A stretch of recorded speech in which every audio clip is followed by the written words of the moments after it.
Hi guys, কি খবৰ আপোনালোকৰ আশা কলৰ ভাল তো মই ইমানটিতে মিনি ব্লগ দিব পৰা নাছিলো আৰু তো বেয়া নাপাব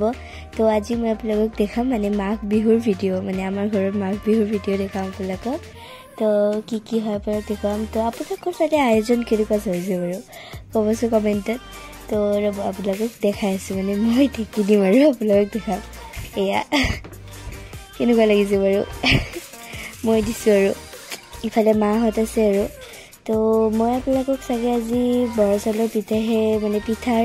ভিডিও দেখাব পাৰিম বেলেগ পিঠাৰ ভিডিও দেখাব নোৱাৰিম আৰু পিঠা বনোৱাৰ তো আপোনালোকক আজি এয়াই দেখাম আৰু তো আপোনালোকক মই পিঠা বনোৱা ভিডিও দেখাইছো ৰ'ব এয়া তো এয়া বৰচাউলৰ পিঠাৰ ভিডিও অকণ দেখুৱালো আপোনালোকক তো আপোনালোক চাই লওক তাৰপিছত মই কৈ আছো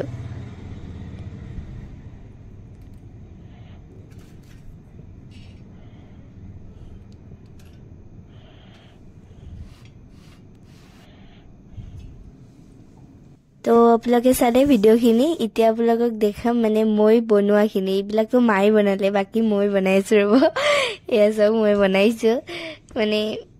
অলপ পাৰিছো আৰু এনে অলপ কৰিলো মানে প্ৰথমতে যেতিয়া বনাইছিলো না তেতিয়া ঠিকই আছিল প্ৰথম কিখন ঠিকই আছে সেকেন্ড নম্বৰখন বনাওতে তো ঠিকই আছে ক'ব পাৰি থাৰ্ড নম্বৰখন বনাওতে মানে এনেকুৱা সৰু হল পিঠাখন মানে নকওঁ আৰু তেতিয়া বাৰ নমস্কাৰ মোৰ দ্বাৰা নহব আৰু এয়া কোনোমতে হল দিয়ক পিঠাখন সৰুৱে ডাঙৰে আগৰিখন ঠিকই আছিল পিছৰখন গোটেই সৰু হৈ গ'ল তো আপোনালোকক দেখালো মানে গোটেই ভিডিওটো অকণ তো এতিয়া বাই এণ্ড আপোনালোকে ক'ব আৰু কেনেকুৱা লাগিলে ভিডিওটো আৰু যদি ভাল লাগিছে প্লিজ এটা কমেন্ট কৰি দিব এণ্ড বাই